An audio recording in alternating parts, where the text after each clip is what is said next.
இப்போ உங்களுக்கு மியூச்சுவல் ஃபண்ட்ஸில் 12-15% நான் மினிமமாக சொல்கிறேன்.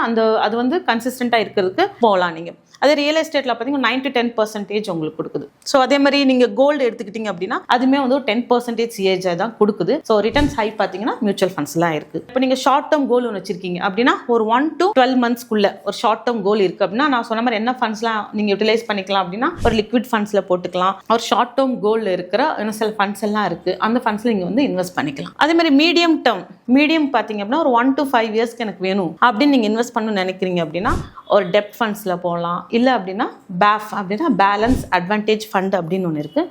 ஸோ அது ஈக்குவலாக பிரித்து வச்சுருப்பாங்க.